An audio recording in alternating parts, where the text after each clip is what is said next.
귀한 밤인데 우리 평택시의 평성읍의 기독교연합회가 이렇게 연합해서 한자리에 모이는 곳에 하나님 말씀을 전할 수 있게 되어서 기쁘게 생각합니다. 여러분 한 분 한 분을 주님의 이름으로 축복하고 사랑합니다. 우리 옆에 분들 보면서 인사하겠습니다. 제 옆에 앉아주셔서 감사합니다.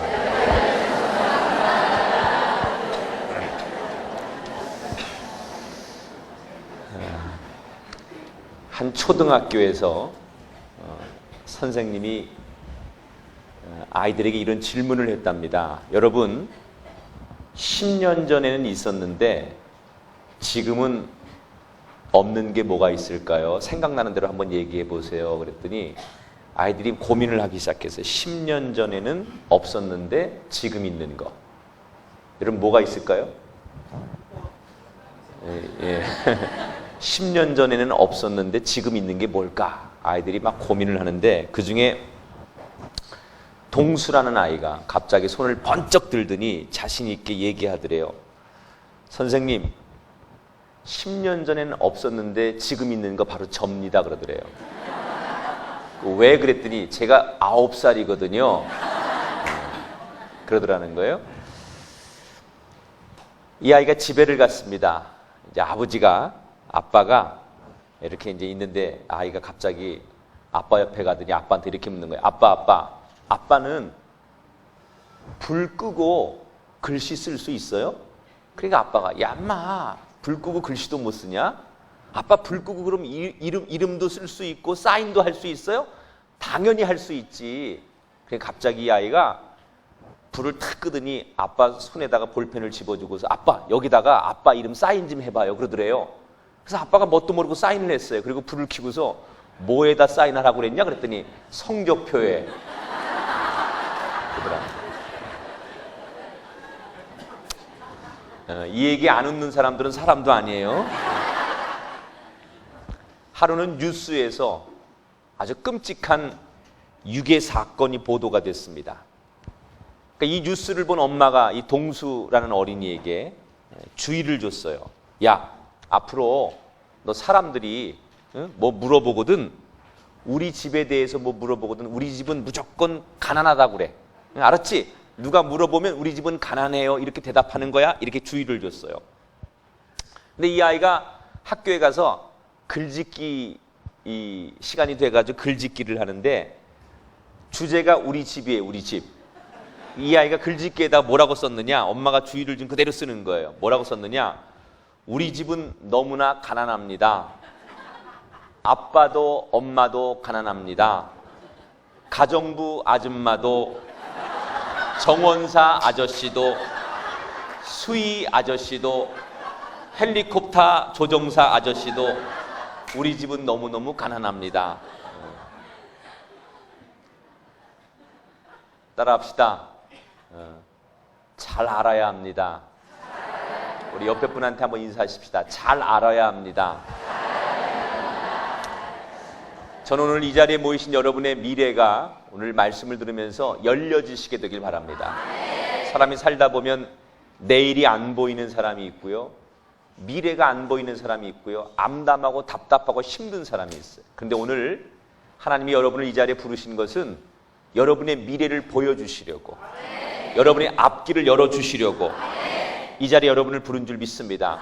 그러면 여러분 모두가 이 자리가 열리는 밤이 되기를 주의 이름으로 축원합니다. 세상 모든 사람들은 다 나름대로 자기의 인생이 발전하기를 원해요. 여기 발전하기 원하지 않는 사람이 있으면 한번 손 한번 들어보실래요? 내가 10,000원 드릴게요. 아무도 없으시다고요. 누구든지 가정도 개인도 모든 사람은 점점점 잘 되고 발전되기를 다 원해요. 어제보다는 오늘이 낫고 오늘보다는 내일이 낫으면 좋겠다. 이렇게 다 기대를 해요. 자, 그런데 현실이 그렇지 않아요. 어제보다 오늘이 좀 나아야 될 텐데 우리는 어제보다 더 못할 때도 있어요. 1년 전보단 지금 더 잘 살아야 되는데 오히려 그때보다 지금 더 사는 게 어려운 사람이 있어요. 요즘은 그래서 차라리 현상 유지라도 하면 좀 다행인 것 같아요. 오히려 과거보다 옛날보다 훨씬 더 살기가 어려워 사람들이 기대만큼 사라지지 않는 시대가 되었어. 자, 그런데 보세요. 세상에는요, 똑같이 어려운데도 잘 사는 사람이 있어요. 이렇게 정말 내일을 기대할 수 없을 만큼 암울한 시대를 살고 요즘 경기가 안 좋아요. 그래서 참 우리나라만이 아니라 전 세계가 지금 경기가 안 좋고 그래서 우리나라도 참 뭐든지 이 서민들이 살기가 어렵습니다. 그런데 이렇게 불경기고 안 되고 어려운데도 또 잘 되는 사람이 있어요. 다 어렵다고 하는데 다 살기가 힘들다고 하는데 유독 어떤 사람은 그 어려운 가운데서도 무슨 일을 하든지 잘 되는 사람이 있어요.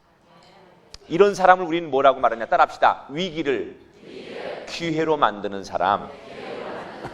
저는 오늘 밤 여러분들이 이 말씀의 주제의 주인공들이 되시기 바랍니다. 우리가 지금 어렵습니다. 많이 힘듭니다. 그런데 위기를 기회로 만들면 모두가 어려운 가운데서도 그 사람은 승리할 수 있고 모두가 힘든 자리에서도 그 사람은 승리자가 될 줄 믿습니다.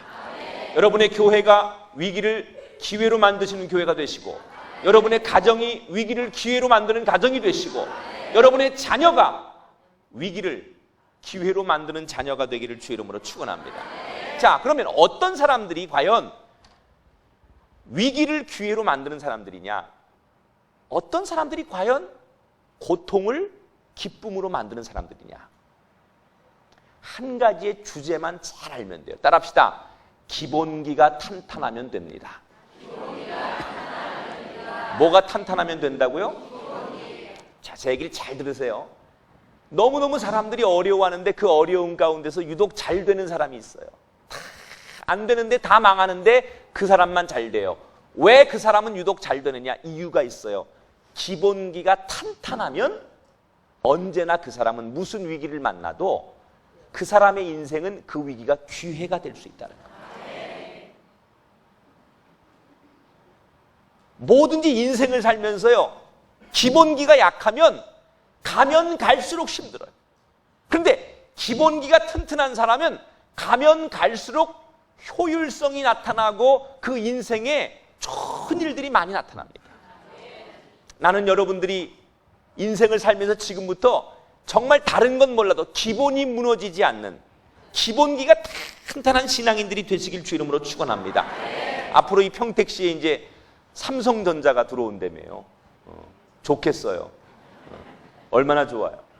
그런데 여러분, 어제 뉴스에 우리나라 삼성전자가 반도체 생산에서 획기적인 성과를 이뤘어요. 뉴스 보셨죠? 세계 최초로 20나노 D램이라는 것을 양산하게 됐어요. 몰라도 그냥 고개를 끄덕거려 주세요.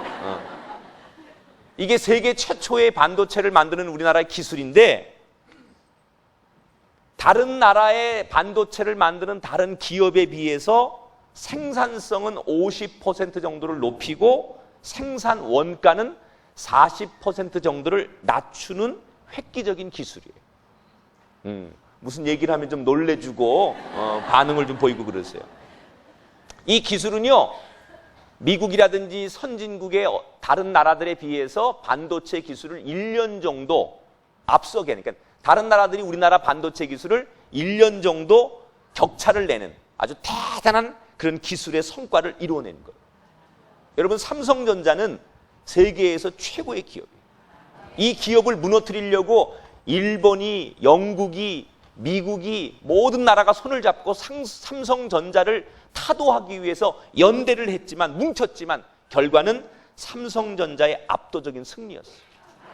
여러분, 대한민국 대단하지요? 할렐루야. 비록 삼성전자가 내 거는 아니지만 우리나라가 정말 대단하잖아요. 그죠? 그 다른 나라들이 다 힘을 합쳐가지고 삼성전자 하나를 잡으려고 하는데도 못 이기고 삼성전자가 결국 이겼단 말이에요.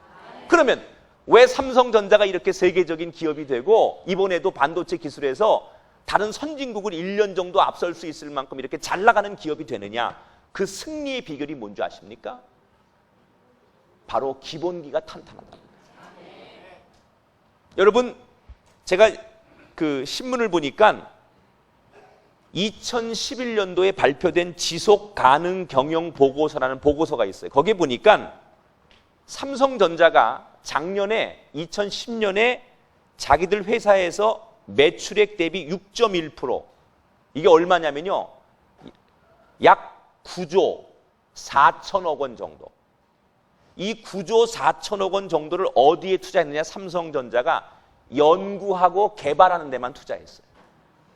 무슨 얘기를 하면 좀 이분들이 놀래고 그래야 되는데 이분들은 9조가 얼마인 줄 몰라서 그래요, 지금. 삼성이 그 번 돈의 9조 4천억 원을 어디에 투자했다고요? 또 다른 제품을 만들기 위해서 연구하고 기술을 개발하는 데 투자했다는 거예요. 삼성전자의 이 반도체 기술을 개발하고 연구하는 사람들의 직원만, 연구원들만 5만 명이에요. 5만 명.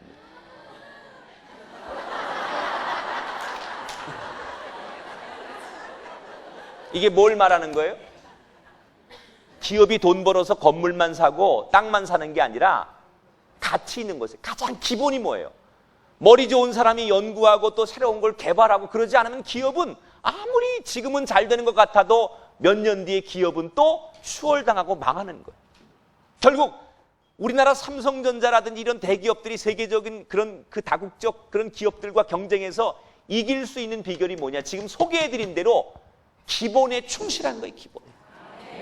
평상시에 기본기가 튼튼한 회사는 망하지 않습니다. 기본이 튼튼한 가정은 무너지지 않습니다. 기본이 튼튼한 교회는 이단이 오고 어떤 영적인 시험이 오고 혼돈이 와도 그 교회는 무너지지 않습니다. 최근에 여러분, 제가 TV 프로그램 중에 가끔 이렇게 찾아서 보는 재방송 프로그램이 있어요. 제 여기 이렇게 제가 이렇게 저도 이렇게 이런 캡 같은 걸 가지고 다니는데 여기에 제가 일부러 넣고 다니는 프로그램이 있어요. 여러분도 좋아하는 프로그램일 거예요. 제가 다른 TV는 안 보는데 이 프로그램은 꼭 제가 다시 보기를 해요. MBC에서 방송하는 나는 가수다. 제가 TV 별로 안 좋아하는데 이 나는 가수다라고 하는 프로그램은 얼마나 좋은지 몰라요. 제가 이 나는 가수다라는 프로그램을 보면서 배운 게 하나 있어요. 그래, 역시 가수는 기본이 있어야 된다. 역시 가수는 노래를 잘해야 된다. 여러분, 요즘 한동안 우리나라의 가수들의 그 취향이 어떤 거였어요? 일단은 잘생겨야 돼요. 외모. 그래서 저같이 생긴 사람만 되게 가수가 돼요. 그렇게 비웃으면 간에 손상이 오십니다. 요즘 가수들을 보면 외모, 또 춤, 무슨 몸매, 이런 것들만 가지고 사람들이 그런 것 가지고 인기를 얻어요. 소위 걸그룹이나 아이들 그룹, TV에 나오는 사람들 보면 노래는 잘 못해요. 근데 립싱크하고 그냥 이 기계를 통해서 음을 조작하고 이래서 춤만 잘 추고 또 무슨 이렇게 얼굴만 잘생기면 그냥 가수로 인기를 끄는 그런 추세가 요즘 많이 이어졌었어요. 그런데 이 나는 가수다라고 하는 프로그램을 통해서 그동안 10대 아이들에게 밀려서 빛을 보지 못하던 진짜 실력파 가수들, 정말 노래를 잘하는데 얼굴이 좀 안 됐거나, 대표적인 사람이 김범수야. 사람들이 알아주지 않아서 그동안 이게 대중 앞에 인기를 끌지 못했던 사람, 임재범 같은 사람. 전혀 대중이 알지도 못하고 이 사람을 좋아하지도 않았는데 이런 사람들이 나는 가수다라고 하는 프로그램에 나와서 단 몇 주 만에 한국의 탑스타가 되었어. 폭발적인 인기를 누렸어. 임재범하고 김범수를 우리 교회 한번 부르려고 했더니 시간이 없대요. 여러분, 이 가수들이 얼굴이 잘생겨서 인기를 얻는 게 아니에요. 춤을 잘 춰서 인기를 얻는 게 아니에요. 뭐가 중요합니까? 기본기가 있다는 거예요. 기본기가. 가수는 노래가 기본이에요. 노래가. 기본기가 탄탄하니까 인기가 없는 것 같다가도 어느 순간에 한 번에 국민들한테 인기를 얻고 감동을 주는 가수가 되더라고요. 아마 여러분들이 주변에 운동하는 사람들이 많이 있을 텐데 이 기본기가 가장 강조되는 그런 분야가 운동선수들이에요. 운동선수들. 여러분 김연아 선수 아시잖아요. 나하고 친해요. 같은 김씨이기 때문에. 나는 친한데 걔가 날 모르는 것 같아요. 근데 이 김연아 선수는요, 어느 프로그램에서 인터뷰를 하는 걸 보니까 회전 동작을 하는데 1년에 10,000번 연습을 한대요. 10,000번. 그 회전 동작 하나를 완성하기 위해서 10,000번 이상 그 회전 동작 점프를 한다는 거예요. 그러니까 10,000번 정도를 휙 돌고 휙 돌고 휙 돌면서 엉덩방아를 찍고 넘어지는 평균 횟수가 얼마냐? 1년에 1,800번을 꽈당꽈당하고 얼음판에 넘어진다는 거예요. 그냥 김연아 선수가 김연아 선수 된 게 아니라 그 동작 하나를 만들려고 10,000번을 반복해서 연습하고 그 중에 1,800번을 얼음에 꽈당꽈당 넘어지면서 멍도 들고 아프기도 하다는 거예요. 왜 김연아 선수가 세계적인 선수가 된 거예요? 우리가 볼 때는 그냥 운이 좋거나 타고난 재능이 있어서 그럴 거라고 생각하지만 아니라는 거예요. 그 선수가 그렇게 세계적인 선수가 될 수 있었던 것은 기본기가 튼튼했기 때문에 그렇다는 거예요. 오늘 우리도 마찬가지예요. 하나님이 축복하는 사람은 어떤 사람이냐? 영적으로 기본기가 튼튼한 사람. 할렐루야. 우리 옆 사람한테 인사합시다. 기본기가 튼튼한 신앙인이 됩시다.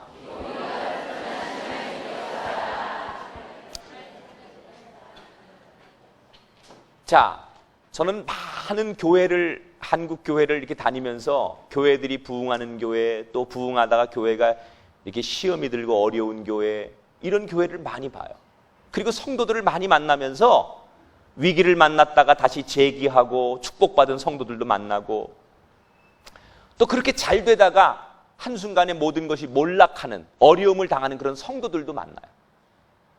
그런데 그런 성도들을 만나면서 제가 느끼는 공통점이 뭐냐? 역시 신앙의 기본기가 있는 사람은 어려움이 와도 반드시 다시 일어서더라는 거예요. 그런데 기본기가 없는 신앙인은 신앙생활도 잘하고 처음에는 축복을 받는 것 같은데 결정적인 순간이 되면 한순간에 무너져 버리더라는 거예요.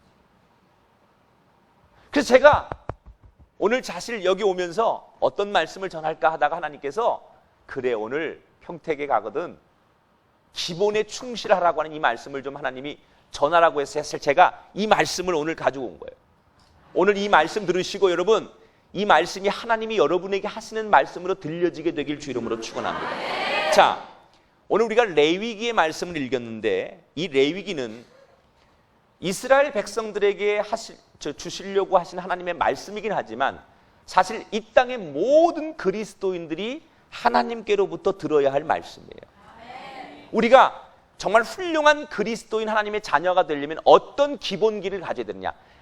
신앙생활하면서 절대로 무너지면 안 되는 기본기 몇 가지가 있어요. 이것만 잘 돼 있으면 신앙생활은 주님 앞에 가는 날까지 잘할 수 있어요. 근데 이 기본기를 잘 못 배웠기 때문에 사람들이 10년을 신앙생활하고 20년을 신앙생활해도 여전히 영적인 갈증이 있고 여전히 조금만 어려움과 시험과 연단이 오면 주저앉는 성도들이 많더라는 거예요. 어떤 기본기를 우리 신앙인들이 잘 가져야 되느냐? 자, 오늘 3절에 보니까 이렇게 써 있어요. 너희 각 사람은 나의 안식일을 지키라. 나는 너희의 하나님 여호와니라. 따라합시다. 안식일을 지키라. 나는 너희의 하나님이니라 라고 말씀하신 것은 하나님이 얼마나 우리에게 확실하고 강력한 명령을 내리는가에 대한 말씀이에요. 자, 지금까지 많은 그리스도인들은 전통적으로 구약의 안식일을 주일로 이해해 왔습니다. 여러분, 주일이 어떤 날이에요? 주일은 뭐 하는 날이에요? 주일은 어떤 날입니까? 그렇죠. 예수 그리스도가 부활한 것을 기념하는 날. 아멘. 그러니까 주일이라는 의미는요, 사망과 저주에서, 죽음에서, 고통에서 벗어나는 날, 부활과 영생의 소망을 가지는 날, 그게 주일이라는 거예요. 성경에 보면, 신약 성경에 보면 예수님께서 약속하신 성령이 언제 오순절에 강림합니까? 바로 주일이에요. 오순절에 성령 강림이 주일날 임합니다.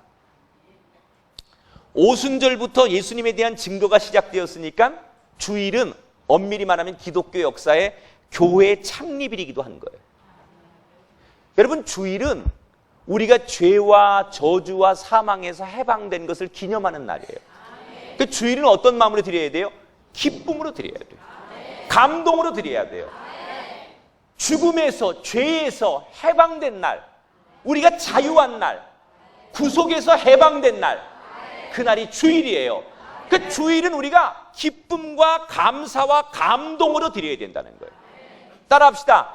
주일을 잘 지키는 것이 신앙의 기본기입니다. 여러분, 주일 성수를 잘한다는 건 왜 우리가 주일 성수를 잘해야 되느냐? 내가 주일을 빠지지 않고 주일 성수를 잘합니다. 이 말은 다른 말로 말하면 나는 하나님의 주권을 인정합니다. 그런 뜻이에요. 나는 주일을 가끔 빼먹기도 하고 나는 내 기분과 내 감정에 의해서 내가 무슨 일이 있으면 난 예배 그냥 한 주 건너뛰기도 하고 내가 집안에 무슨 행사가 있으면 나는 주일 예배 그냥 몰아서 드리기도 하고 뭐 이렇게 해. 이런 분이 있어요. 이건 뭘 말하는 거냐? 나는 하나님을 전적으로 신뢰하지 않습니다. 나는 하나님의 주권을 인정하지 않습니다. 그런 뜻이에요. 따라합시다. 주일은 하나님이 내 삶의 주인이심을 고백하는 날입니다. 아멘. 내가 주일을 지킨다 이 얘기는 무슨 얘기냐면 하나님이 내 인생의 주인이십니다. 하나님이 우리 가정의 주인이십니다. 하나님이 우리 인생의 모든 것의 주관자가 되십니다 라는 것을 인정하는 것, 이게 주일이라는 것. 자녀가 부모에게 해야 할 최소한의 의무라는 게 있습니다. 우리가 하나님의 자녀가 되면 다른 건 몰라도 아주 기본적으로 의무적으로 해야 될 일이 있어요. 예수를 믿으면 누구든지 의무적으로 기본적으로 해야 될 일이 있어요. 그게 바로 주일을 성수하는 거예요. 여러분, 그동안 신앙생활하면서 주일 성수에 대해서 내 상황에 따라서 지킬 수도 있고 어떤 일이 있으면 못 지켰다라고 하면 그것은 우리가 하나님 앞에 참 부끄러운 일이었고 회개해야 될 일이에요. 창세기 2장 3절에 보면 하나님이 그 일곱째 날에 복되게 하사 거룩하게 하셨으니 이는 하나님이 그 창조하시며 만드시던 모든 일을 마치시고 그날에 안식하셨음이니라 그랬습니다. 여러분, 하나님이 이 땅의 모든 예수 믿는 사람들에게, 하나님의 자녀들에게 복을 주시는 날, 하나님이 공식적으로 합법적으로 복을 주시는 날, 그날이 바로 주일이라는 거예요. 그러니까 주일은 하나님의 자녀들을 위해서 하나님께서 만들어 주신 날이 주일이에요. 그러니까 이 주일을 잘 지키는 것이 신앙인에 있어서는 참 중요한 기본이라는 거예요. 따라합시다. 우리가 공식적으로 복받는 날입니다. 하나님 앞에 우리가 공식적으로 합법적으로 복받는 날이 언제냐? 바로 주일이라는 거예요. 근데 어떤 사람들은 이 주일을 굉장히 힘들고 내가 교회 가서 예배드리고 시간을 내고 거기다가 헌금을 하고 봉사하고 그러면 내 에너지가 소모되고 내가 힘이 들고 또 내가 손해되는 날, 시간을 빼앗기는 날, 이렇게 생각하는 분들이 있습니다. 아닙니다. 이거는 주일의 의미를 잘 모르는 사람이에요. 주일은 하나님이 나에게 복을 주시려고 만드신 날, 그래서 복되고 즐거운 날이라는 거예요. 여러분, 분명히 하셔야 됩니다. 하나님 앞에 영과 육이 복을 받기 원하십니까? 주일 성소 무너지지 않게 되기를 축원합니다. 우리가 주일을 잘 지키지 않고 주일을 자꾸 우리가 거룩하게 지키지 않는 것은 하나님이 나에게 복을 주시는 것을 내가 스스로 거부하는 것과 다를 바가 없어. 하나님이 나에게 내가 너 복 줄게 라고 복을 주시는데 그 복을 내가 스스로 거부하고 필요 없어요 라고 그 복을 거부하는 행위가 뭐냐? 주일을 지키지 않는 거예요. 자, 성경에 보니까 하나님께서 안식일을 거룩하게 하셨다. 그랬어요. 안식일을 거룩하게 하셨다. 그 말은 하나님께서는 특별히 그날 안식일, 주일날에 특별한 관심을 기울이신다, 그런 얘기예요. 여러분, 우리가 이렇게 오늘 금요일 저녁에도 기도회로 모이고 수요일도 모이고 주중에도 우리가 모여서 하나님 앞에 기도도 하고 찬양도 할 수 있어요. 그렇지만 성경에 보면 주일 예배를 하나님께서 어떤 예배보다도 더 각별하게 받으시는 거예요. 다른 요일도 우리가 예배하고 다른 시간도 우리가 하나님 앞에 경배하고 찬양할 수 있지만 주일날 우리가 하나님 앞에 예배 드리는 것을 하나님께서 더 특별하게 받으신다는 거예요. 하나님께서 모든 예배를 다 귀하게 보시지만 특별히 큰 관심을 쏟고 계시는 날, 그 예배가 바로 주일의 예배라는 거예요. 그러니까 가장 중요한 예배를 빼먹고 다른 예배에 우리가 열심히 한들 그 예배가 기쁨의 예배가 될 수 없다는 거예요.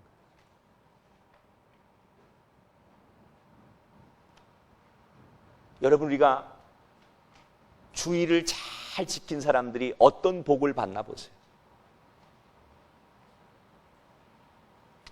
올해부터 우리나라가 얼마 안 됐죠. 7월 1일부터 근로기준법이 달라졌어요.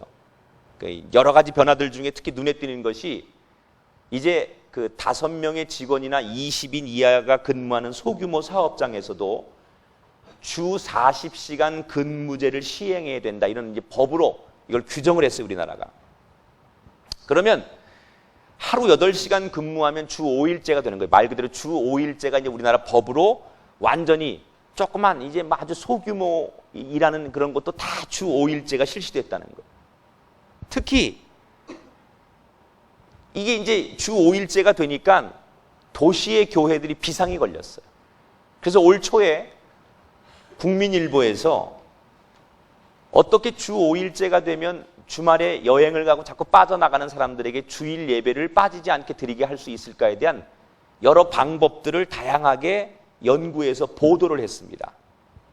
그래서 어떤 교회는 주말이 되면 다양한 교육과 레저 프로그램을 제공하겠다, 이런 교회가 있었고, 또 어떤 교회는 아예 시골에 풍경이 좋은 전원 시골에다가 집을 짓고 교회를 져가지고 거기에서 전원교회로 탈바꿈해서 예배를 드리게 하겠다. 또 어떤 교회는 금요일이나 토요일 날 미리 예배를 주일 대신 드릴 수 있도록 대체 예배를 신설하겠다, 이렇게 발표를 많이 했었어요. 자, 저는 그 기사를 보면서 다 좋다고 생각했습니다. 그런데 우리가 분명히 한 가지 기억해야 될 것은 교회가 세상을 선도해야지 자꾸 세상에 끌려다니면 안 된다는 거예요. 우리가 세상에 자꾸 끌려다니는 교회는, 이거는 주님 오실 때까지 세상 문화의 아류요 짝퉁이 될 수밖에 없어요. 교회가 세상에게 영향을 주고 교회가 세상을 선도하고 이끌어가지 못하고 우리가 세상에 날마다 끌려가는 거예요. 세상이 교회를 보면서 야, 부럽다, 저렇게 사는 게 얼마나 좋을까, 저 사람들 참 행복해 보인다, 이런 부러움의 대상이 돼야 되는데, 다시 말하면 교회가 그리스도인이 세상 사람들 앞에 명품이 돼야 되는데, 세상 사람들 놀러 간다고 교회가 쫓아가고, 주일 예배 대신에 토요 예배를 만들고 금요 예배로 주일 예배를 대신 대체한다면, 물론 안 드리는 것보단 낫다고 말할 수 있지만 한국 교회는 더 이상 세상에 희망이 없어요. 주일 예배 대신 금요일 날이나 토요일 날 예배 드리는 게 프로그램이 있다 손 쳐요. 그래서 잠시 잠깐은 효과가 있을지 모르지만 분명히 그 끝은 교회가 죽고 말아요. 신앙이 죽고 말아요. 이미 우리 말고 미국 교회나 유럽의 서구 교회가 이걸 이미 증명해 줬어요. 18세기 철학자 가운데 볼테르라고 하는 유명한 철학자가, 이분이 그 당시에 뭐라고 얘기를 했느냐, 주일은 지켜도 그만 안 지켜도 그만이라는 생각을 하기 시작하면 기독교는 언젠가 죽게 될 것이다. 18세기의 볼테르가 예언을 했어요. 그때 우리와 비슷했던 거예요. 주일이 너무 놀기 좋고 바쁘니까 사람들이 주일을 지켜도 그만 안 지켜도 그만, 이런 사람들이 많아지니까 예언을 했단 말이에요. 이렇게 되면 기독교가 죽을 것이다 라고 말했는데 정말 그의 말대로 서구의 기독교가 모두 몰락하고 말았어요. 사랑하는 여러분, 주중에 어떤 예배가 신설되더라도 그 예배가 주일 예배를 대신할 수 없음을 기억하시기 바랍니다. 할렐루야. 따라합시다. 주일 예배는 주님의 날에 드리는 예배입니다.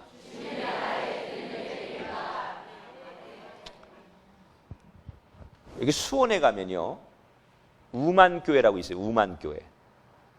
이 우만교회에 우리나라 그 프로 바둑 기사가 하나 있어요. 조혜연이라고 하는 여자 프로 바둑 기사예요.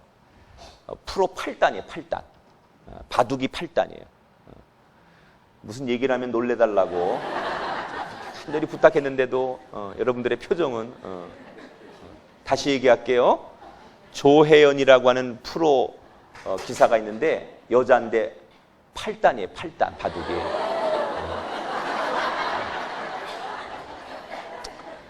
근데 이 조혜연이라는 사람이, 이 친구가 얼마나 대단한 친구냐면 1997년도 12살 나이에 프로 기사 자리에 오릅니다. 12살 나이에 프로 바둑 기사가 돼요.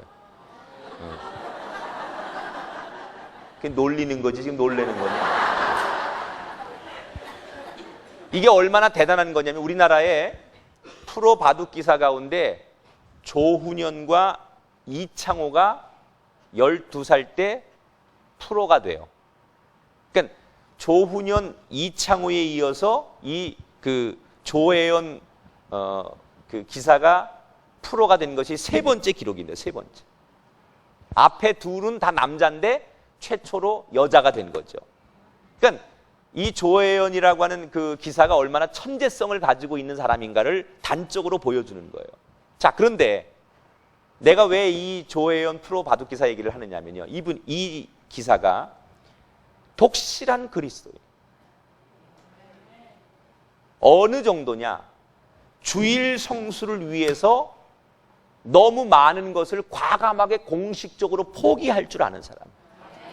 아무리 상금이 많고 세계적인 대회일지라도, 그래서 자기가 결승전에 진출해가지고 오늘 한 번만 이기면 상금을 몇 억씩 탈 수 있고 명성을 얻을 수 있는 그런 큰 대회에 출전을 했어도 그 대회 경기가 만약에 주일로 잡혀 있으면 마지막 결승전 경기를 포기하는 사람.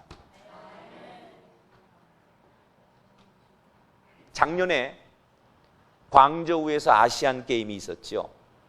그런데 이 조혜연 그 프로가 우리 한국 선수로 아시안 게임에 바둑으로 나갔어요. 근데 하필이면 결승전이 주일에 열리는 거예요. 남녀 혼성 경기에 이 조혜연 프로가 나갔는데, 이 친구가 나간 자기가 유력한 금메달 후보인데 하필이면 이 결승전이 주일날 열린다는 이유 때문에 이 조혜연 기사가 나는 경기에 나갈 수 없습니다. 그리고 불참 선언을 했어요. 이게 논란이 됐어요, 당시. 인터넷에서 기독교인들은 답답하다. 국위를 선양해야지.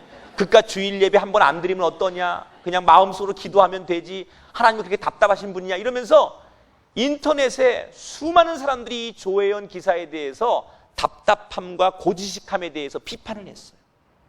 그리고 그녀의 선택에 대해서 많은 지식인들이 논란이 있었어요. 그러나 그녀 자신은 조금도 흔들리지 않았어요. 나는 무슨 일이 있어도 누가 어떤 비판을 해도 내 소신이 변함이 없다. 주일은 무조건 하나님 앞에 예배하는 데 최선을 다해야지 그것보다 더한 것은 나는 어떤 것도 내 평생에 더할 수 없다. 그렇게 고백을 하고 그렇게 비판과 논란이 일임에도 불구하고 그녀는 주일날 자기가 경기에 나가는 것을 결국 포기해요. 그래서 금메달을 따지 못해요. 하지만 그녀가 여자 단체전 금메달을 얻어서 결국은 금메달 하나를 목에 걸고 들어오기는 해요. 여러분, 저는 이 조혜연이라고 하는 기사를 보진 못했어요. 그러나 이 얘기를 들으면서 하나님께서 만약에 많은 사람들을 바라보시는 가운데 이런 믿음과 이런 각오와 이런 그 자기의 신앙의 고백을 가지고 주의를 성수하는 이런 사람을 하나님께서 어느 곳에 갖다 놓은들 어느 자리에 서든 간에 세계 최고의 사람으로 세우지 않을까. 여러분, 하나님이 어떤 사람을 축복하시겠습니까? 약삭 빠르게 세상 사람들하고 타협하고 주일까지 한두 번 빠질 수도 있지, 이게 더 중요하고 이게 더 낫기 때문에 다음에 예배 드리면 되지, 이렇게 자기의 편리에 의해서 주일을 가감하게 포기하는 사람하고 조금 고지식할지라도 하나님을 위해서 내가 어떤 손해가 되고 욕을 먹어도 주일을 포기할 수 없습니다 라고 말하는 사람하고 하나님의 입장에서 보면 어떤 사람에게 복을 주시겠냐는 거예요. 우리가 바로 하나님의 그 눈에 들어오는 사람이 되어야 된다. 나는 신앙생활 하나님 앞에 감동을 드리지 못하면서 하나님의 눈으로 볼 때 내 신앙이, 내 주일 성수가 하나님 앞에 감동을 드리지 못하면서 하나님이 왜 나는 축복하지 않느냐고 말한다면 그것은 내 문제지 하나님의 문제가 아니라는 거예요. 적어도 이 조혜연 프로 바둑 기사처럼 주일 성수를 나의 신앙의 여정의 가장 중요한 것으로 여길 수 있는 우리가 되길 주 이름으로 축원합니다. 자, 우리 옆 사람하고 인사합시다. 주일 성수는 목숨 걸고 해야 합니다. 아멘. 다시 인사하는데 이렇게 인사하세요. 이 설교 듣고도 주일 성수 안 지키면 사람도 아닙니다. 시작.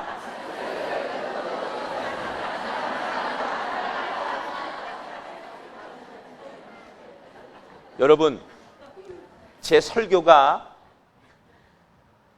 너무 그냥 여러분들이 뭐 저런 설교를 하실 수 있을까라고 생각할지 모르지만 너무 중요한 얘기예요.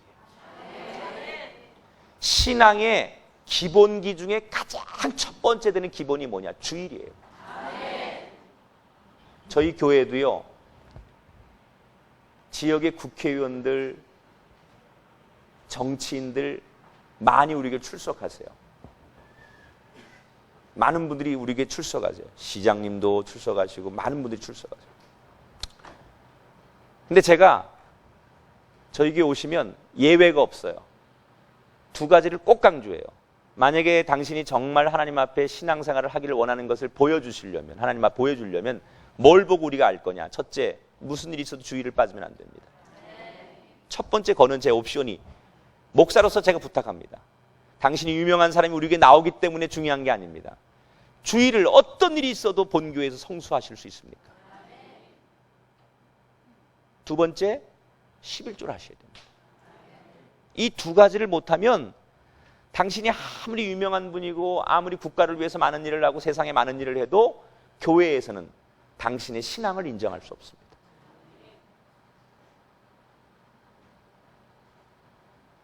놀라운 사실은요, 이걸 지키는 분이 있어요. 그 바쁜 가운데도, 그 어려운 가운데도 주일날 새벽이라도 나와서 예배를 드리고, 심지어 하나님 앞에 주일날 온종일 특별한 일이 없으면 봉사하고 열심히 섬기는 일을 시작하는 분들이 생기기 시작하더라고요. 그런데 하나님께서 그 사람을 점점점 높이시더랍니다. 하나님께서 그 사람을 존경하게 만들더랍니다. 여기 훌륭한 목사님들도 많이 계시고 여기 훌륭한 장로님들도 많이 계세요. 여러분, 목사가 되고 장로가 됐기 때문에 존경받는 게 아니에요. 신앙의 기본이 무너지지 않아야 돼요. 그 기본이 주일을 성수하는 거예요. 다시 우리 지역교회가 주일날 살아나게 되길 바랍니다. 주일 예배가 살면요, 다른 예배가 삽니다. 주일이 정말 은혜되면요, 한 주간 내내가 은혜가 됩니다. 따라합시다. 기본 중에 기본이 주일을 반드시 성수하는 겁니다. 아멘. 이날은 주의 지으신 주의 날일세. 기뻐하고 기뻐하며 즐거워하세 즐거워하세. 이날은 주야 지으신 이날은 주의 날일세. 이날은 주의 날일세. 이날은 주의 지으신 주의 날일세. 기뻐하고 기뻐하세 즐거워하세 즐거워하세. 이날은 주의 날일세. 기뻐하고 즐거워하세. 이날은 주의 날일세. 아멘. 여러분, 평생에 여러분의 자랑이 나는 주일 성수를 온전하게 지켰습니다. 이 자랑할 수 있는 신앙인들이 되길 주의 이름으로 축원합니다. 전 예수 믿고 지금까지 한 번도 주일을 빠진 적이 없어요. 제가 잘못한 것도 많고 제가 별로 자랑할 거리 별로 없는 것 같지만 그래도 자랑할 것 중에 하나를 꼽으라고 하면 예수 믿고 나서 한 번도 주일 예배를 거른 적이 없어요. 아멘을 안 하시는 건 여러분의 자유긴 하지만 또 이렇게 위에서 볼 때는 하는 게 좀 좋을 것 같아요. 여러분의 자랑거리가 되시기 바랍니다.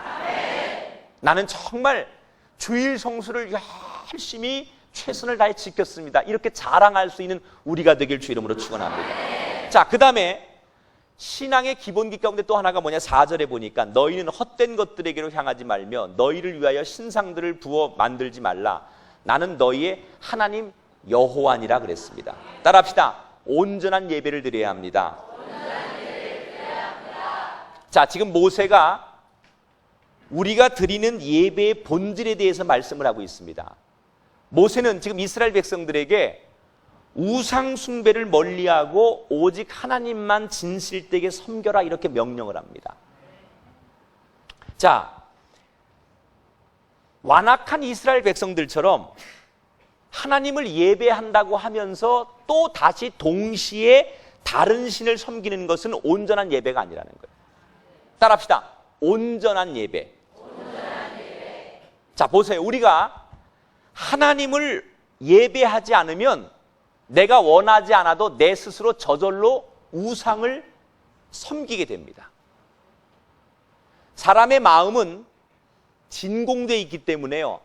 내가 하나님을 예배하지 않으면 내 스스로 하나를 다른 걸 선택하게 되어 있어요. 그래서 하나님을 예배하지 않으면 반드시 사람은 우상을 섬기게 되어 있어요. 인간은 영적인 존재이기 때문에 그 어떤 육적인 만족과 쾌락도 인간을 완전히 만족시킬 수가 없어요.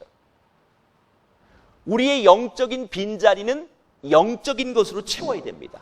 그런데 아주 엉뚱한 것으로 채울 때 그때부터 우리의 인생이 우상 숭배가 시작된다는 거예요. 제가 영국에 가보니까 영국에 가면 가장 먼저 영국을 방문하는 사람들에게 추천하는 그 관광지가 어디냐면 런던의 웨스트민스터 사원이에요. 이곳은 영국에서 태어나서 영국에서 죽었던, 영국에서 자랑하는 위대한 예술가, 정치가, 귀족, 이런 사람들의 그 죽은 시신을 두는 묘가 있는 곳이에요. 그러니까 지금은 이 영국에서 일종의 그 웨스트민스터 사원은 박물관이 된 거죠. 지금은 사람들이 와서 여기에 누가 묻혀 있습니다, 여기에 누가 죽어 있습니다, 이런 것을 관광하는 관광지가 됐지만 원래 웨스트민스터 사원은 뭐 하던 곳입니까? 하나님을 예배하는 예배당이었습니다. 영국에서 가장 하나님을 높이고 온전히 예배하던 예배당이 지금은 사람들이 영국에 관광을 오면 돈을 내고 가서 관광객들이 관광하는 관광지로 전락하고 말았어요. 하나님을 예배하는 예배 자리가 사람들이 구경하는 관광지로 전락하고 말았다는 거예요. 성경에 하나님 우리에게 뭐라고 말합니까? 너희를 위하여 신상을 부어 만들지 말아라. 자, 잘 들어보세요. 누구를 위해서 신상을 만들지 말라고요? 너희를 위해서 신상을 부어 만들지 말아라 그랬어요. 우상이라는 것은요, 사람들이 자기 자신을 위해서 만드는 거예요. 그래서 우상 숭배의 중심은 사람이에요. 그런데 여기서 말하는 온전한 예배라는 건 뭐냐? 우리 예배의 중심은 내가 아니라 하나님이어야 된다는 거예요. 여러분 잘 들으세요. 나는 예배를 오늘 참 잘 드렸어. 이게 기준이 뭐예요, 여러분은요? 자, 내가 오늘 예배 드리면서 내가 기뻤고 내가 즐거웠어. 이게 예배를 잘 드린 거라고 여러분 생각하시죠? 그거 여러분 착각하시는 거예요. 물론 하나님을 기쁘게 하면 내가 기쁜 건 당연한 거지만요, 하나님은 기쁘지 않았는데 나 혼자만 기쁘고 나 혼자만 즐거워서 나는 오늘도 예배를 잘 드렸어라고 말한다면 그건 여러분들이 너무 신앙을 잘 모르는 거예요. 예배를 잘 드렸어라고 하는 기준은 뭐냐? 내 이성과 감정이 아니라 하나님께서 기뻐하셨으면 예배 잘 드린 거예요. 아멘. 아멘. 다시 얘기할게요. 예배를 나는 잘 드렸어라고 하는 것이 내 감정과 내 이성이 막 기쁘고 좋아서 이래서 나는 오늘 예배가 참 은혜스러웠어라고 말하는 게 아니라 하나님이 내 예배를 기쁘게 받으셨으면 그게 온전한 예배고 그게 예배를 잘 드린 거라는 거예요.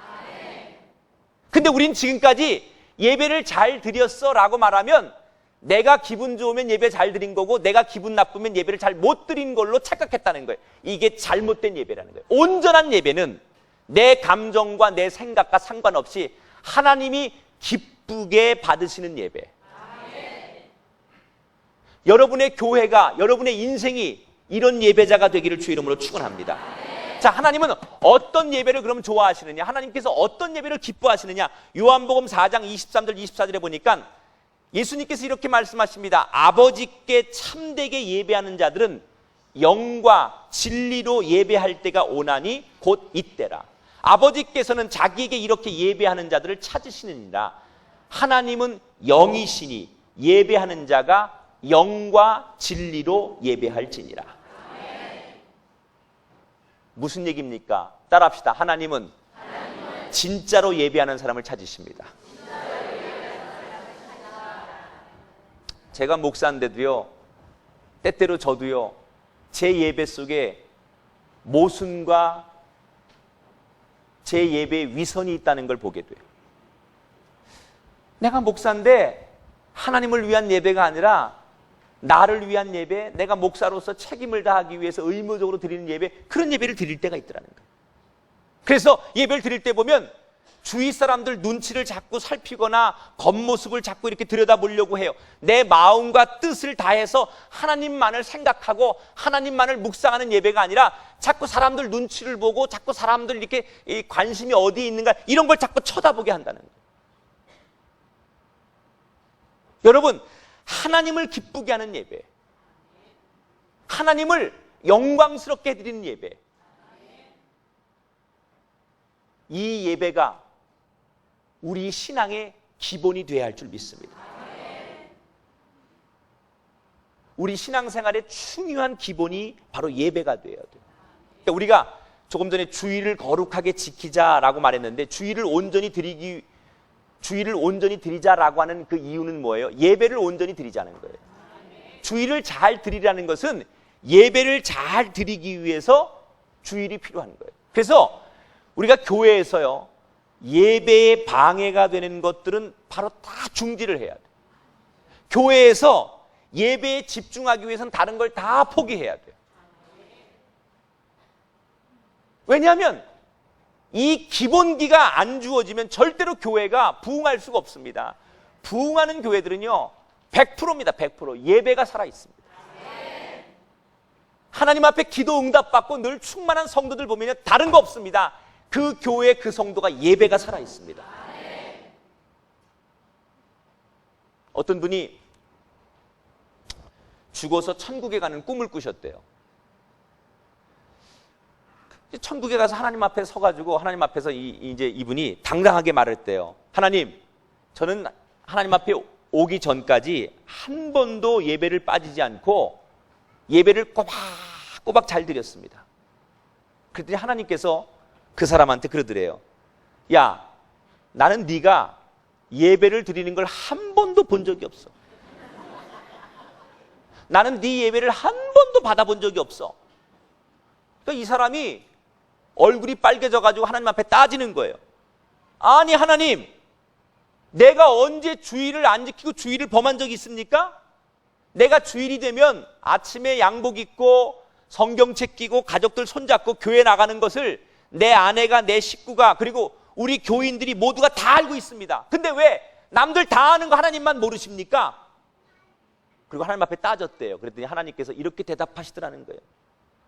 그래, 네가 주일날 교회에 빠지진 않았지만 네가 지금까지 드린 예배 가운데 마음과 뜻과 정성을 다해서 진심으로 드린 예배는 한 번도 없었단다. 교회를 나가는 거하고 예배를 온전히 드리는 거하고는 다르다는 거예요. 하나님이 이 꿈속에서 이 집사님한테 가르쳐준 교훈이 뭐예요? 진심으로 드리지 않는 예배는 무효라는 거예요.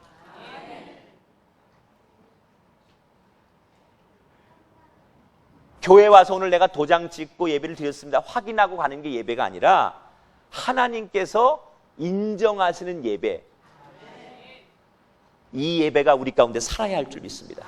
따라합시다. 예배에 성공하면 인생에도 성공합니다.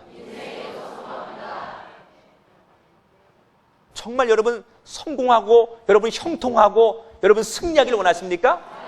예배에 성공하십시오. 그 예배는 우리 삶의 일부가 되면 안 되고 우리 삶의 전부가 돼야 돼요. 왜? 예배가 살면 우리 인생이 살거든요. 예배가 성공하면 기업이 성공하고 예배가 성공하면 인생이 성공하거든요. 그러니까 예배가 우리 삶의 일부분이 되면 안 되고 내 삶의 전부가 되어야 된다는 거예요.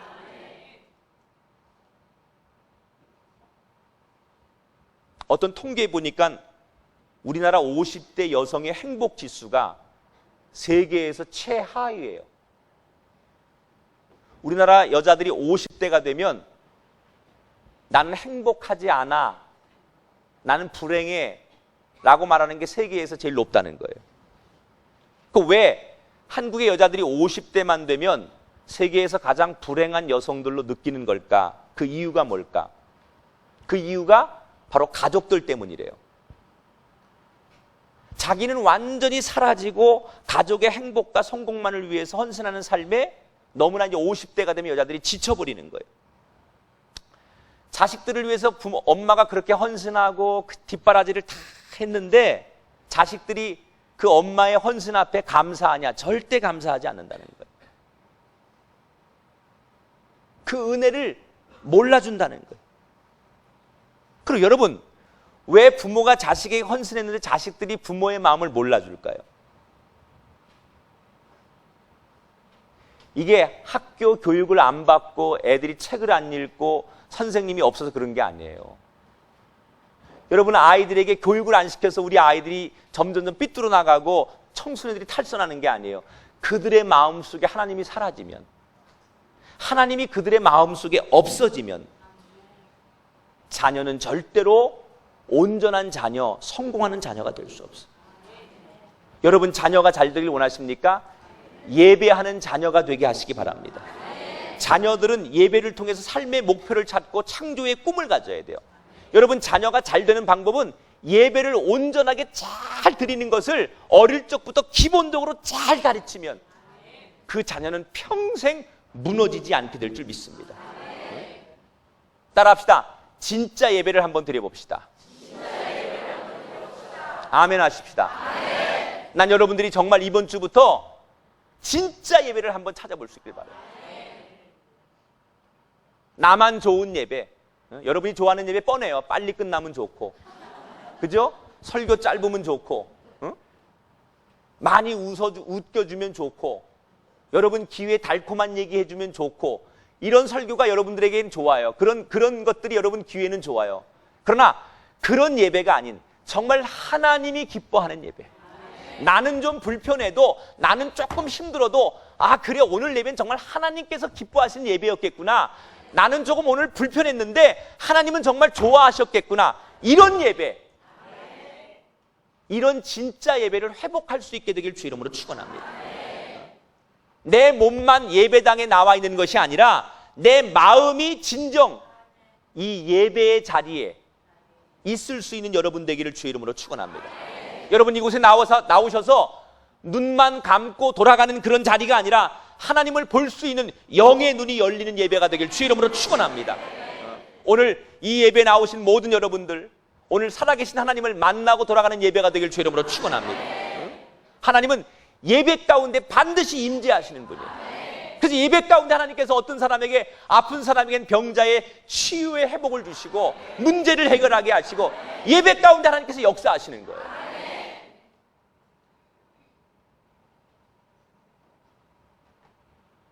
우리 지역교회가 예배가 살길 바라요. 오늘 이렇게 모여서 예배하는 것도 전 너무너무 귀한 일이라고 생각해요. 전 이렇게 이런 모임인 줄 몰랐어요. 그냥 가라니까 가고 오라니까 왔는데 이렇게 아름답게 기도하고 예배에 전심을 다하는 줄 몰랐어요. 여러분 평생에 온전한 예배가 무너지지 않는 여러분 되길 주 이름으로 축원합니다. 자, 마지막 하나만 더 말씀드릴게요. 5절에 보니까 신앙의 가장 기본기 중에 또 하나가 뭐냐? 너희는 화목제물을 여호와께 드릴 때 기쁘시게 받으시도록 드리고 그랬어요. 자, 우리가 예배 중에 하나님께 드리는 희생제물은 하나님이 연락하시는, 즉 기쁘시게 받으시는 예물이 되어야 된다는 거예요. 자, 신앙의 기본기 가운데 뭐냐? 하나님 앞에, 우리가 이게 참 중요한 문제예요. 사람들은 하나님 앞에 드리는 예물을 참 부담스러워해요. 그리고 이게 시험에 드는, 신앙생활하면서 시험에 드는 가장 많은 이유가 되기도 해요. 예물에 대한, 하나님 앞에 우리가 드리는 예물에 대한 기본기가 무너지면 신앙생활하면서 많은 분들이 갈등을 해요. 말씀의 은혜도 받고 기도도 드렸는데 이 예물을 드리는 것에 대한 기본기가 무너져 버리면 신앙생활이 더 이상 지속적으로 발전하지를 못하더라는 거예요. 자, 하나님은 어떤 예물을 기쁘게 받으실까? 하나님이 기쁘게 받으시는 예물을 드려야 그게 온전한 예물이거든요. 따라합시다. 믿음과 정성을 다하여 드리는 예물. 하나님이 원하시는 예물은 딱 하나예요. 믿음으로 우리의 정성을 다해서 드리는 예물이에요. 그게 얼마냐, 얼마나 비싸냐, 얼마나 값어치냐, 그런 걸 따지는 게 아니에요. 하나님이 원하시는 예물은 믿음으로 내가 할 수 있는 정성을 다해서 온전하게 드리는 예물을 원하신다는 거예요. 이스라엘이 구약시대에 보면 자꾸 타락하면서 하나님 앞에 예물 바치는 것을 아까워하고 귀찮아했어요.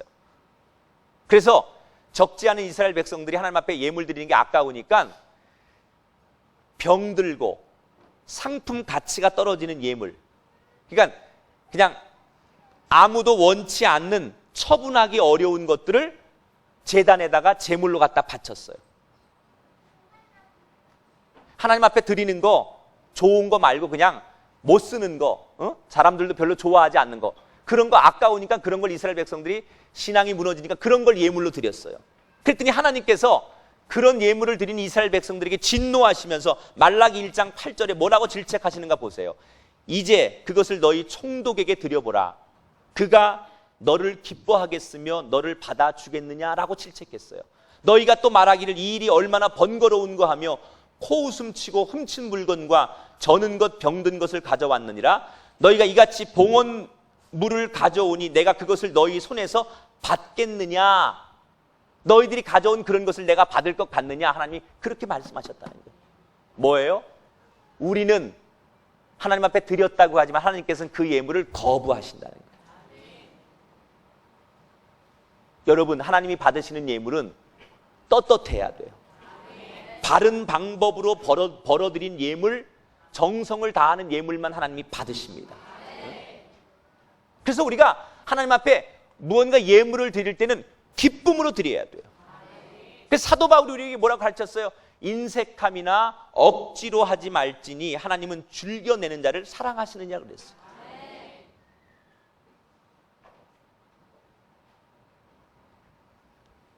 자, 그런데 우리는 하나님 앞에 예물을 드리라고 하면 항상 예물이 돈이나 어떤 돈의 대체 수단이 될 만한 그런 가치가 있는 거라고 생각하는데, 사실 성경에서 말하는 가장 좋은 예물은 뭐냐? 우리가 하나님 앞에 예배하면서 하나님 앞에 드리는 최고의 예물은 바로 나 자신이에요. 따라합시다. 내가 온전한 예물입니다. 사도 바울이 로마서 12장에 보니까 우리의 몸을 거룩한 산 제사로 드려라 그랬어요. 이걸 요즘 우리말로 말하면, 이걸 우리말로 요즘 기독교 용어로 말하면 이걸 우리가 헌신이라고 하는 거예요. 헌신. 그러니까 그리스도인의 가장 기본기는 나를 정성껏 드리는 헌신이 없으면 그건 신앙이 무너지는 거예요. 헌신이 뭐라고요? 나를 하나님 앞에 드리는 거예요. 여러분, 우리가 하나님 앞에 받은 은혜가 많습니다. 우리가 하나님 앞에 놀라운 은혜를 받고 많은 은총을 받았어요. 그것에 감사하는 가장 좋은 방법이 뭐냐? 나를 드리는 거예요.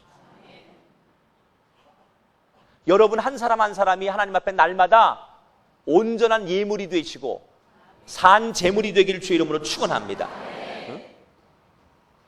내가 하나님 앞에 헌신한다라고 하는 뜻은요, 헌신을 한다라고 하는 말은 천하 만물 창조주 하나님 앞에 이 나를 포함해서 모든 것이 다 속해 있습니다. 하나님이 나를 포함해 세상의 모든 것을 다스리시는 분입니다. 나는 하나님의 자녀입니다 라고 하는 것을 고백하는 거예요. 따라합시다. 내가 거룩한 예물입니다. 예수 믿는 사람이 만약에 내가 예수 믿으면서 내 소원이 무병장수입니다 라고 말한다면 저는 그게 그리스도인의 꿈이라고 생각할 수 없다고 생각해요. 만약에 여러분 우리가 오래 사는 게 하나님 앞에 축복을 받는 거라고 말한다면 우리는 하나님 앞에 미천한 동물만도 못한 거예요. 오래 사는 게 축복이 아닙니다. 여러분, 오래 사는 게. 여러분, 개구리가 몇 년 사는 줄 알아요? 개구리가 10년 삽니다. 앵무새가 80년 살고 백조가 100년 살고 쌍각류 조개는 200년을 삽니다. 얼마 전에 저 북극에서 고래 한 마리가 잡혔어요. 근데 고래를 잡고 보니까 이 고래 등에 작살이 하나 박혀 있더래요. 그래서 그 조류학자들이 그 고래 등에서 작살을 빼가지고 그걸 이렇게 분석을 해봤더니 그 작살이 200년 전의 작살이라는 거예요. 그러니까 200년 전에 이 고래에다가 누가 작살을 싸서 잡으려고 했다가 등에 작살을 맞고 이 고래가 도망을 쳐가지고 바다에서 200년을 살았다는 거예요. 이분들은 무슨 얘기를 해도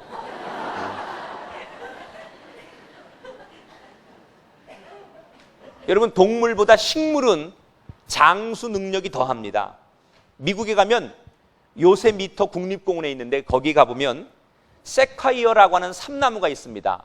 이 나무가 지금 3000년째 살고 있어요. 3000년째. 나무도 생명체인데 3000년을 살고 있어요. 브리슬콘 소나무라고 있습니다. 이 나무는 지금 5000년을 살고 있어요. 5000년.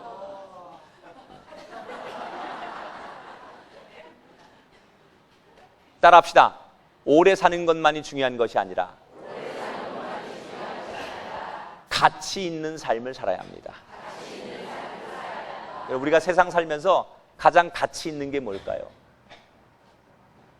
하나님 앞에 쓰임 받는 거예요.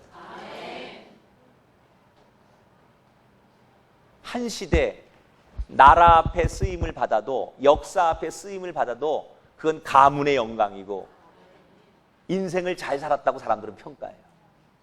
그런데 우리가 한 시대를 살면서 한 인생을 하나님 앞에 쓰임 받을 수 있다면, 하나님을 위해서 내 삶을 드릴 수 있다면 이것만큼 위대하고 가치 있는 일은 없을 줄 믿습니다. 미국 오하이오 주에 가면 니믹스라고 하는 사람이 살았는데, 이 니믹스라고 하는 사람이 나이가 60세가 넘어서 예수님을 영접한 노인이었어요. 그런데 이 니믹스라고 하는 분이 나이가 늦게 이제 한갑이 넘어서 예수를 믿었는데, 예수님을 영접하고 보니까 너무너무 좋은 거예요. 그래서 내가 예수님을 위해서 뭘 하면 좋을까 이렇게 고민을 합니다. 그러다가 가만 보니까 교회에서 주일학교 봉사를 하면 좋을 것 같더래요. 그래서 목사님을 찾아가서 주일학교 교사로 봉사하게 해달라고 이제 목사님한테 저 주일학교 봉사할 테니까 선생님 시켜주십시오 그랬대요. 그랬더니 목사님께서 이 니믹스 씨에게 지금 우리 교회에 당신에게 맡길 아이들이 없습니다. 그러니까 당신이 정 아이들을 가르치는 주일학교 교사가 되고 싶으면 당신이 직접 반을 만들어 가지고 아이들을 가르치는 게 어떻겠습니까? 그러더래요. 그래서 이 니믹스라고 하는 할아버지가 자기가 주일학교 교사를 너무 하고 싶으니까 주일날 아침에 놀이터에 나가가지고 공원에서 3명의 아이들이 놀고 있길래 걔들한테 교회 가서 함께 예배하자 그래가지고 3명의 아이들을 전도했어요. 그리고 그 아이들을 매주마다 주일이면 찾아가서 데려와서 교회에서 기도해주고 예배하고 그리고 성경을 가르치고 그리고 양육을 잘했어요. 그리고 이 니믹스 씨는 80이 넘을 때까지 남은 여생을 주일학교 교사로 봉직하면서 그렇게 한 생을 마감했어요. 자, 그런데 놀라운 일은 이 니믹스라고 하는 사람이 처음으로 가르쳤던 그 놀이터에서 놀던 3명의 아이 중에 2명의 아이가 미국 역사상 없어서는 안 될 위대한 인물이 되었어요. 한 사람은 인도 선교사 찰스 콘웨이였고 또 한 사람은 미국의 29대 대통령 하딩이 되었어요. 이 하닉스라고 하는 사람이, 니믹스라고 하는 사람이 하나님 앞에 자신의 삶을 헌신했기 때문에 이런 아름다운 열매가 후손들을 통해서 나올 수 있었다는 거예요. 한 무명의 헌신적인 주일학교 교사를 통해서 위대한 역사를 만들어냈다는 거예요. 요한계시록 2장 10절에 보니까 이렇게 말씀하십니다. 내가 죽도록 충성하라. 그리하면 내가 생명의 면류관을 내게 주리라. 저와 여러분은 하나님 앞에 헌신할 수 있는 특권을 받은 사람들이에요. 이 말은 우리가 하나님 앞에서 큰 상급을 얻을 기회를 얻었다는 얘기예요. 따라합시다. 언젠가 하나님 앞에 큰 상급을 얻을 것입니다. 신앙의 기본은 헌신이에요. 여러분, 헌신이 무너지지 않게 되길 바랍니다. 따라합시다. 신앙의 기본은 헌신입니다. 세 가지를 잘하면 신앙생활 하면서 여러분이 절대로 기본기가 무너지지 않아요. 따라합시다. 주일 성수, 온전한 예배, 온전한 헌신. 이 기본기가 여러분의 신앙의 여정을 더 탄탄하고 아름답게 만들 수 있게 되길 주의 이름으로 축원합니다. 이 기본기 위에 여러분의 신앙이 걸어가면 날마다 놀라운 기적들이 일어날 것입니다. 오늘 이 말씀을 들으면서 내가 그동안 신앙생활을 한다고 했지만 정말 내가 기본이 무너진 신앙생활, 기본도 없이, 기본기도 없이 정말 나 혼자만 즐거워하고 나 혼자만 만끽하는 그런 신앙생활을 했던 것을 우리가 한번 돌아보면서 하나님 앞에 다시 기본으로 돌아갈 수 있는, 오늘 밤부터 다시 가장 기본으로 돌아가서 그 하나님을 앞에 우리가 온전하게 세워지는, 그래서 남은 여생 동안 우리의 신앙이 이 기본 위에 형통의 삶을 걸어갈 수 있게 되기를 주님의 이름으로 축원합니다. 제가 찬양한 곡 같이 부르고 우리 기도하는 시간 갖겠습니다. 우리 주만 바라볼지라 찬양합니다.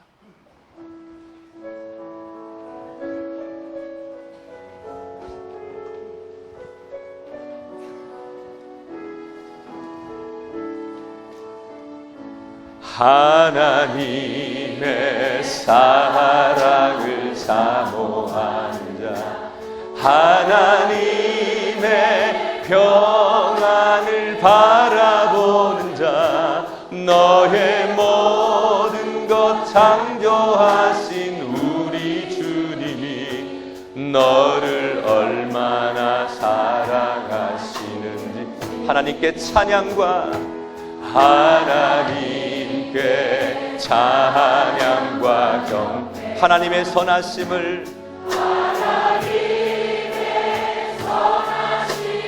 밟아가는 자, 너의 모든 것 창조하신 우리 주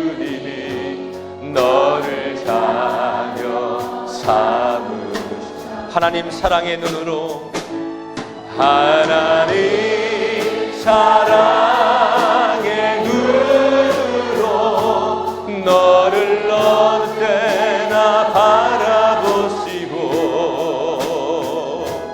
하나님 인자한 귀로서 언제나 너에게 기울이시니, 어두움에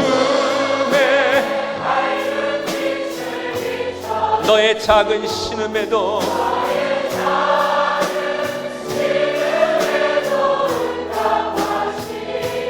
너는 어느 곳에 있든지 주를 향하고 주만 바라보.